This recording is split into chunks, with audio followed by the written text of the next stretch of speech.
4장 1절로 5절입니다. 구약성경 1055쪽 1055페이지 근처에 있습니다. 에레미야서 4장 1절로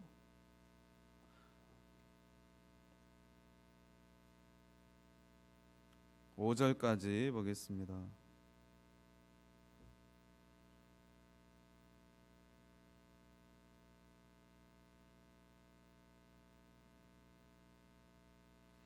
에레미야 4장 1절로 5절까지 같이 보겠습니다.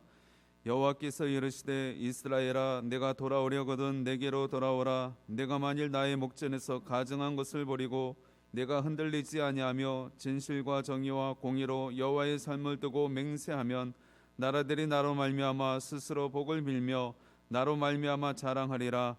여호와께서 유다와 예루살렘 사람에게 이와 같이 이르노라. 너희 묵은 땅을 갈고 가시덤불에 파종하지 말라. 유다인과 예루살렘 주민들아 너희는 스스로 할 일을 행하여 너희 마음 가죽을 베고 나 여호와께 속하라. 그리하지 아니하면 너희 악행으로 말미암아 나의 분노가 불같이 일어나 사르리니 그것을 끌 자가 없으리라.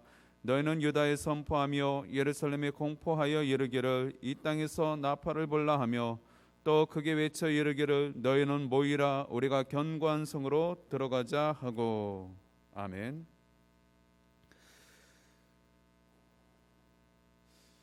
요사이 우리나라는 안팎으로 심각한 위기 가운데에 노출되어 있습니다.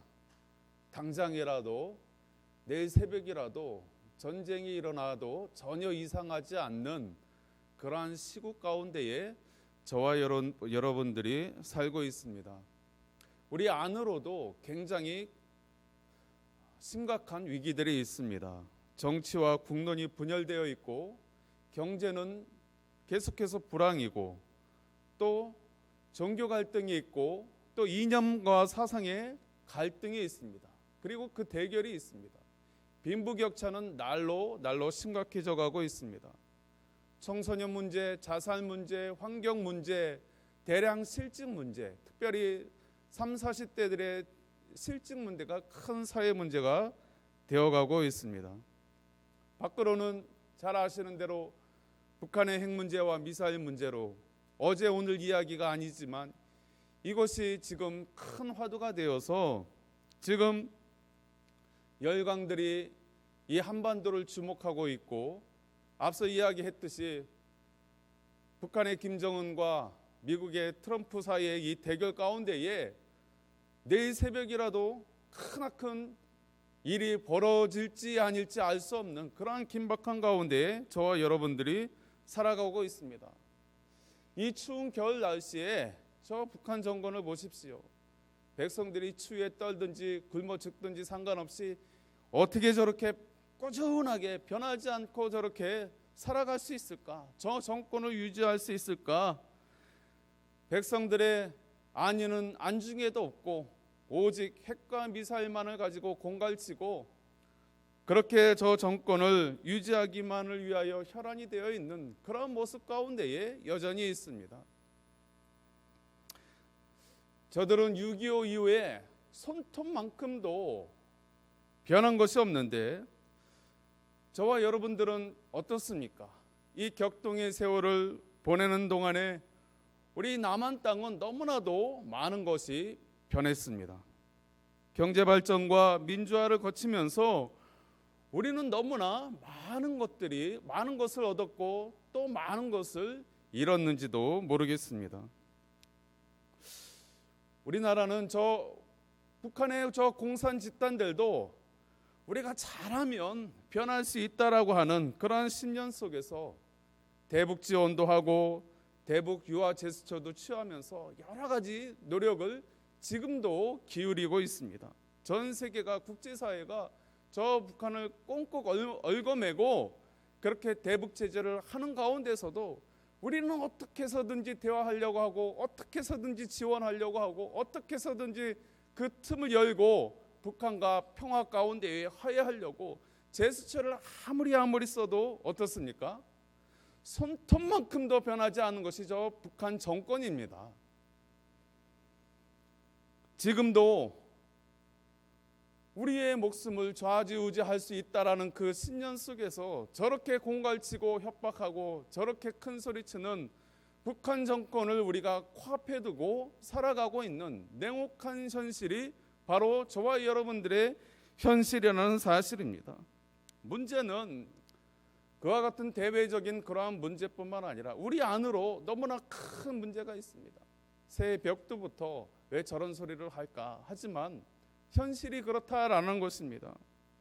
이러한 문제와 연관해서 정치권의 문제, 그리고 종교의 문제, 시민단체의 문제 가운데에 남남 갈등이 날로 증폭되어져 가고 있습니다. 우리 안에서 이미 너무나 큰 생각의 차이로 인해서 우리 안에서 이미 큰 격차가 벌어지고 있습니다. 심지어 교회 안에서도 생각이 틀린 것을 보게 되어집니다.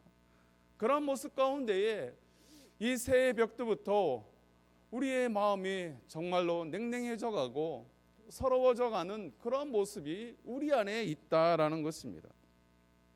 새해에는 밝고 활기찬 그러한 일들만 가득했으면 좋겠는데 어쩔 수 없는 우리의 현실이 이와 같은 대내외적인 현실이 우리 앞에 주어져 있습니다. 그럴지라도 오늘 말씀 가운데에 우리가 하나님 편에 바짝 붙어 섬으로 인하여서 정말 우리의 대내적인 안팎으로 둘러싼 이 많은 산적한 문제들 가운데서라도 우리에게 하나님이 주시는 은혜와 복이 있기를 소망합니다. 밝고 활기찬 일들이 올 한 해 가운데 넘치기를 소망합니다. 그러려면 어떻게 해야 하는가? 오늘 본문 가운데 몇 가지로 살펴보기를 원합니다. 첫 번째로는 이런 어려운 환경 가운데에 우리가 그럼에도 불구하고 하나님의 은혜를 누리려면, 복을 누리려면 첫 번째 여호와 하나님께로 다시 돌아가야 한다라는 사실입니다. 우리 1절과 2절 말씀을 다시 한번 보겠습니다. 시작. 여호와께서 이르시되 이스라엘아 내가 돌아오려거든 내게로 돌아오라. 내가 만일 나의 목전에서 가정한 것을 버리고 내가 흔들리지 아니하며 진실과 정의와 공의로 여호와의 삶을 두고 맹세하면 나라들이 나로 말미암아 스스로 복을 빌며 나로 말미암아 자랑하리라. 오늘 본문 가운데에 이스라엘은 매우 어려운 그런 상황 가운데에 절박한 상황임을 우리는 잘 알 수 있습니다. 오늘 우리 한반도 상황과 유사한 그러한 상황이, 긴박하고 아주 절박한 그러한 상황이 바로 이스라엘의 상황이었습니다. 그러한 가운데에 이들은 그들의 그런 어려운 문제들을 해결하기 위하여서 여러 가지 방법들을 많이 취했었는데 그 중에서도 오늘은 특별하게 이 말씀 가운데 다른 방도를 취하고 있는 것을 보게 되어집니다. 그것은 다른 것이 아니라 우리가 국방력을 더 키우고 안으로 사회적으로 정화하고 그런 것도 중요하지만 그거보다 제일 중요한 것은 우리의 이 대내외적인 문제는 다른 것에 기인한 것이 아니라 바로 하나님과 우리와의 관계의 문제다. 우리가 영적으로 바로 서면 하나님이 안팎의 문제를 해결해 주실 것이다 라고 깨닫고 어떤 일을 하느냐, 바로 성전에 관한 개혁, 성전 정화 작업을 이스라엘 백성이 취하고 있는 것입니다. 형식과 방만으로 흘러가는 그러한 성전 제사에 대한 개혁이 아니라 다시 한번 하나님의 말씀의 편에, 하나님의 언약 중심으로 다시 서서 갱신하려고 하는, 그냥 형식적인 모습이 아니라 정말 우리가 하나님이 택한 우리 이스라엘이 하나님께 바로 서야 되겠다라는 그런 의지의 표출로 성전 개혁을 하였던 것입니다. 그래서 어떤 일들을 또 합니까? 잘못된 외교 조약을 파기하고 또 만연해 있던 그런 우상들을 타파하고 하나님께만 온전히 예배하고자 그 중심을 드리는 그러한 일들을 감행하였다라는 것입니다. 하나님의 주권을 인정하고 실질적인 회개를 통해서 지금 이스라엘 가운데의 안팎으로 닥쳐진 이 절박한 상황을 한번 타개해보자, 이러한 지금 방침을 세우고 있는 것입니다. 우리나라도 그렇게 해야 될 줄 믿습니다. 지금 우리나라 가운데 안팎으로 펼쳐져 있는 그러한 모든 문제들의 중심은 하나님과 우리와의 관계의 문제라는 것입니다. 우리가 이 사실을 온전히 깨닫고 바로 세워질 때에 문제가 해결되어질 줄 믿습니다. 아시는 대로 우리나라는 국론이 분열되고 대내적으로 어려움을 겪을 때마다 기독교가 앞장서서 이 국난을 헤쳐나온 역사를 가지고 있습니다.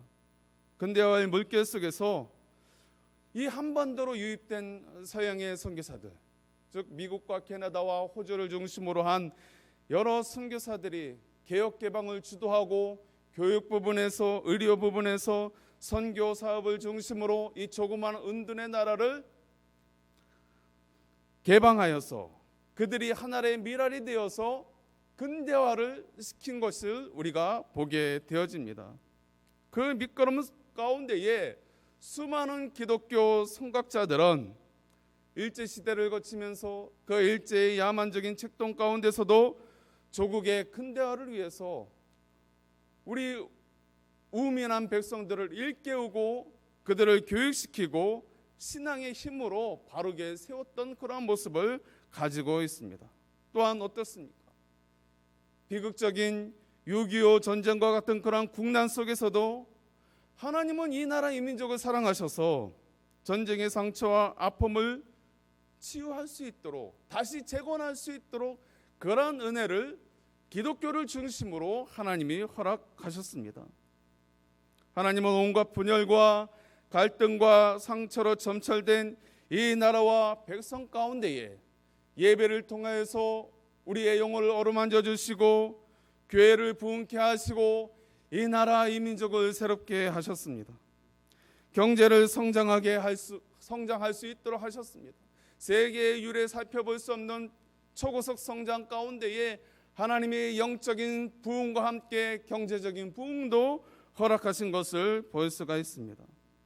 이 모든 것은 하나님의 은혜를 빼놓고 하나님의 사랑을 빼놓고 이야기할 수 없습니다. 기독교를 빼놓고 교회를 빼놓고 우리나라의 이 성장과 부흥을 이야기할 수 없다라는 것입니다. 분명한 것이 바로 우리나라 대한민국의 이 조국의 근대화와 성장은 기독교를 빼놓고 이야기할 수 없는 것이 엄연한 역사적인 사실이라는 것입니다. 그럼에도 불구하고 오늘날 세대를 보십시오. 이 세태를 바라보십시오. 얼마나 오만불손하고 얼마나 무지합니까?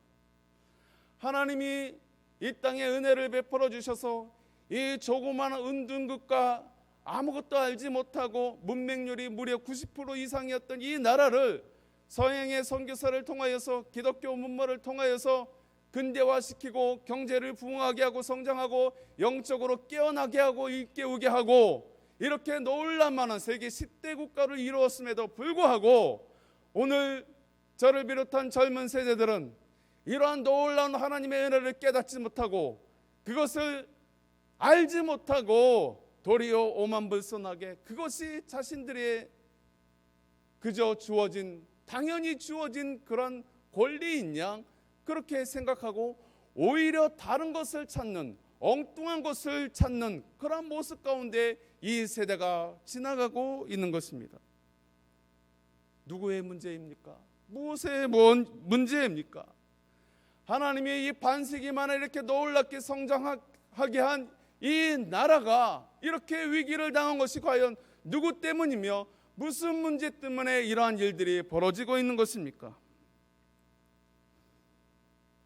우리는 이러한 대내외적인 문제를 두고 다른 것에 그 근원을 원인을 찾을 것이 아니라 오늘 이스라엘 백성이 똑같은 이러한 대내외적인 안팎의 문제를 놓고 그들이 그 근본 원인을 찾을 때에 이것은 영적인 문제야. 이것은 하나님과 우리와 이스라엘 간의 문제야. 하나님과의 관계가 바로 세워질 때 이 모든 위기를 하나님이 풀어주실 것이야. 그렇게 그 근본 원인을 찾았던 것처럼 우리나라도 하나님이 이 나라를 복을 주셔서 이만큼 성장시켜 주시고 하나님이 우리 무지한 백성들을 깨우쳐 주시고 복음으로 우리 나라를 이끌어 주셨다라는 것을 우리가 역사적으로 깨닫는다라면 그 원인을 다른 데 찾을 것이 아니라 하나님과 우리와의 관계를 바로 세워야 한다라는 것입니다. 거기서 원인을 찾아야 하는 것입니다.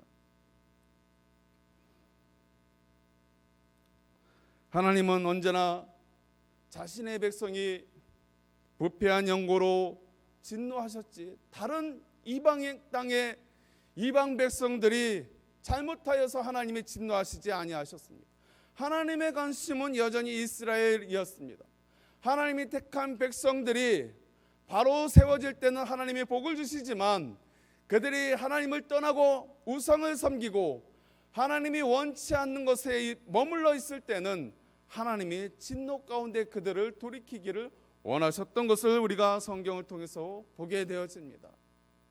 바로 그와 같이 우리는 우리 나라 가운데에 교회 가운데에 이러한 많은 위기가 우리 가운데 몰려왔을 때에 그 원인을 다른 데서 찾는 것이 아니라 바로 우리 내부에서 찾아야 한다라는 것입니다. 즉 오늘 이 한국 사회 가운데에 한국 교회 가운데에 점철된 이러한 여러 문제들은 다른 것이 아니라 하나님과의 관계가 바로 세워지지 못하는 흐트러진 데서 그 원인을 찾아야 하는 것입니다. 하나님은 네가 돌아오려거든 내게로 돌아오라, 네가 돌이키려거든 세상으로 가거라라고 하지 아니하고 내게로, 나 하나님 여호와 하나님께로 돌이켜라라고 그렇게 말씀을 하고 있는 것입니다. 당시 이스라엘 백성들은 가나안 원주민들이 섬기던 그 우상을 함께 섬겼습니다. 거짓 신을 섬기고 있었습니다.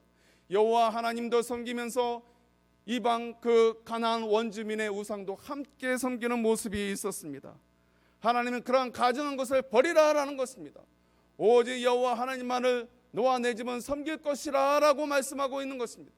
세상의 것을 버려라 라고 하는 것입니다. 세상의 것과 하나님의 것을 동시에 취하지 말라라는 것입니다. 하나님은 세상의 것과 더러운 우상과 하나님 자신을 섬기는 것을 싫어하십니다. 한 분 여호와 하나님만을 온전히 섬기기를 원하시는 분이라는 사실입니다. 우리 가운데 그러한 가증한 것이 무엇이 있을까요? 우리 가운데에 하나님도 섬기고 또 다른 세상 것도 섬기는 그러한 이중적인 마음이 있다라고 한다면 하나님은 그것 때문에 가증히 여기시고 진노한다라는 것입니다. 그러한 모든 것에서 우리가 먼저 돌이킬 수 있어야 할 것입니다. 두 번째로는 오늘 말씀해 보니까 묵은 땅을 갈라라는 것입니다. 우리 3절과 4절 말씀 다시 한번 보겠습니다. 시작. 여호와께서 유다와 예루살렘 사람에게 이와 같이 이르노라. 너희 묵은 땅을 갈고 가시덤불에 파종하지 말라. 유다인과 예루살렘 주민들아, 너희는 스스로 할 일을 행하여 너희 마음 가죽을 베고 나 여호와께 속하라. 그리하지 아니하면 너희 악행으로 말미암아 나의 분노가 불같이 일어나 사르리니 그것을 끌 자가 없느니라. 유다와 예루살렘 사람들아, 너희 묵은 땅을 갈아라 라고 말씀하고 있습니다. 무엇을 말씀하고 있습니까? 먼저는 저와 여러분들의 마음의 밭을 갈라라는 것입니다. 마음의 밭을 점검하라라는 것입니다. 너희가 처음에는 나를 사랑하고 그 뜨거운 마음을 가지고 주의 영을 사모하고 주의 교회 전에 모여서 예배를 사모하고 주의 말씀을 사모했던 그 사랑을 다시 한번 점검하라는 것입니다. 첫사랑을 점검하라는 것입니다. 너희의 마음을 갈라라는 것입니다. 아시는 대로 밭이라고 하는 것은 관리하지 않으면 금방 황무지로 변하는 것이 밭입니다. 내버려 두면 그 밭이 옥토로 그대로 있는 것이 아니라 황무지가 되어지는 것입니다. 마찬가지로 우리의 마음밭이라고 하는 것도 관리하지 않으면, 주의 영으로 이것을 단속하지 아니하면 우리의 마음은 황폐해질 수밖에 없다라는 것입니다.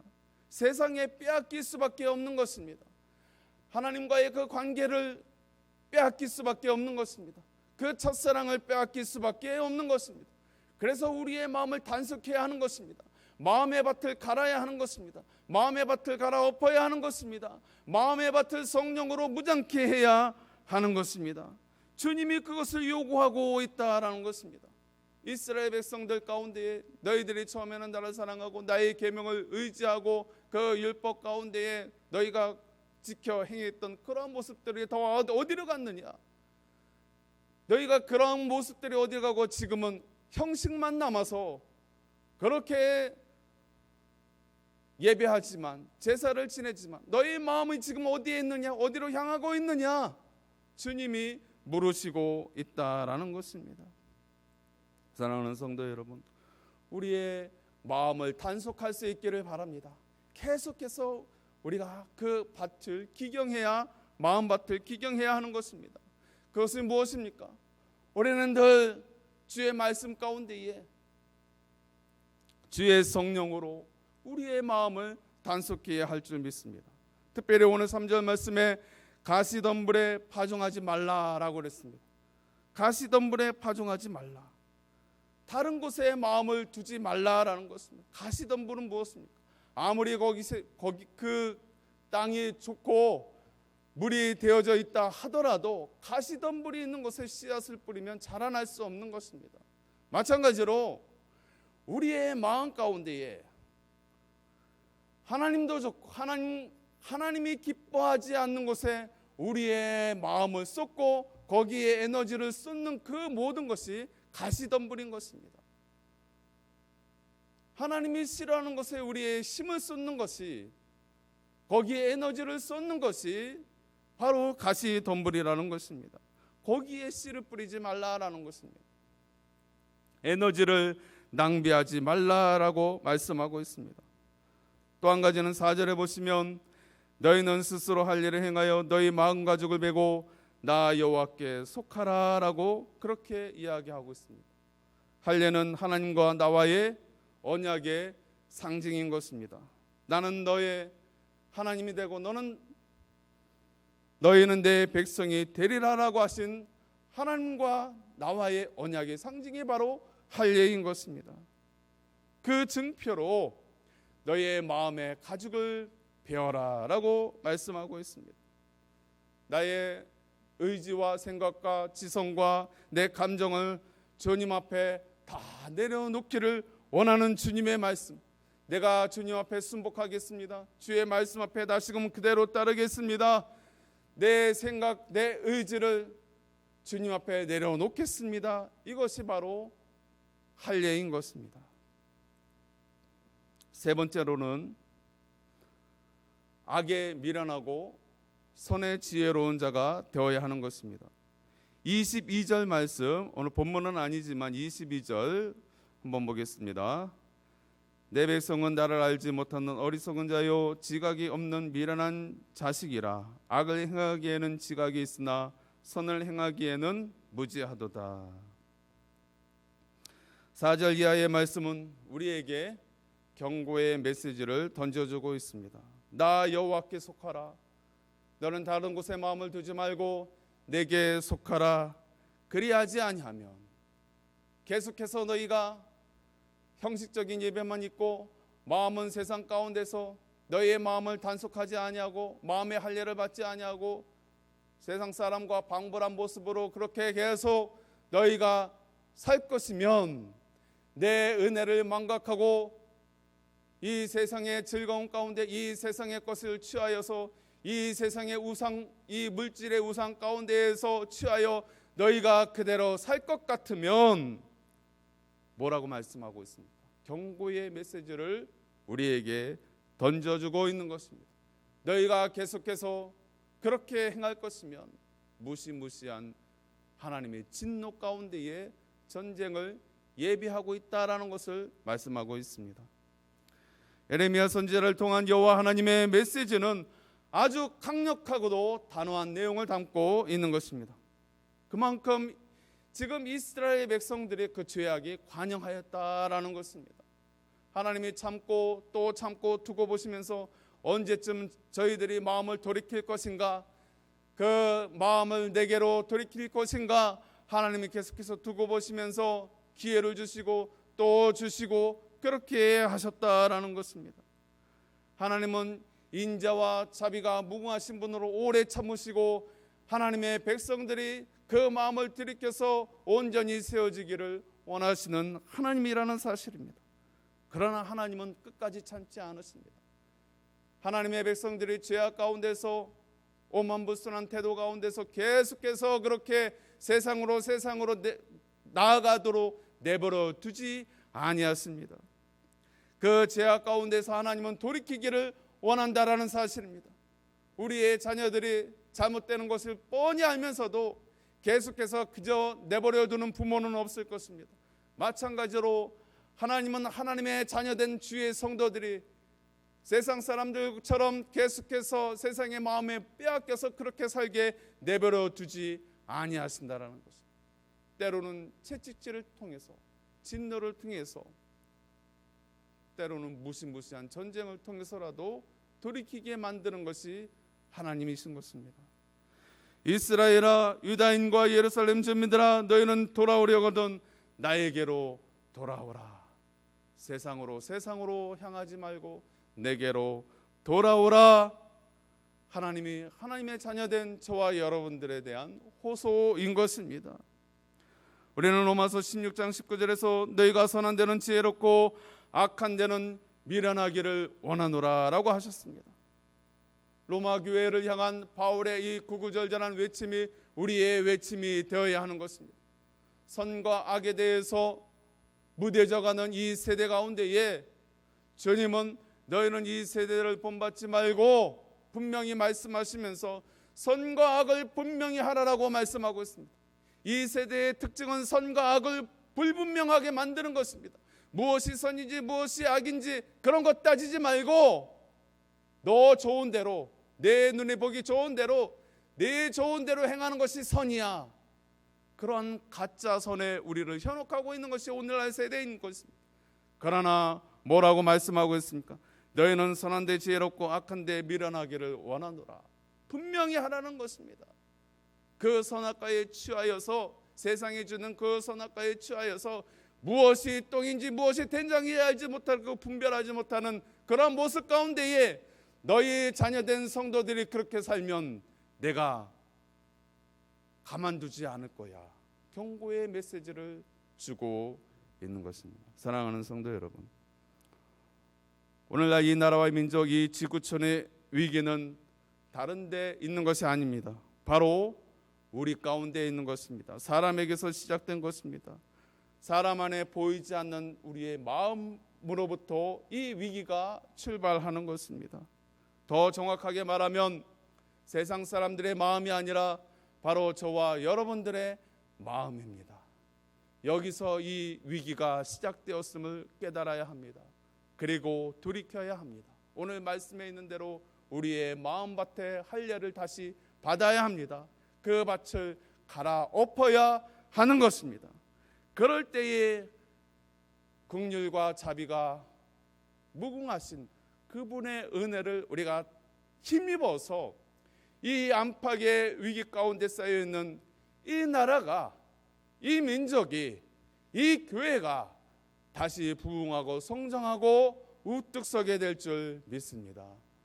그 놀라운 은혜가 2020년 내에 이 위기 가운데서 뚫고 올라가는 역사가, 이 기적이 있게 되기를 간절히 소망합니다.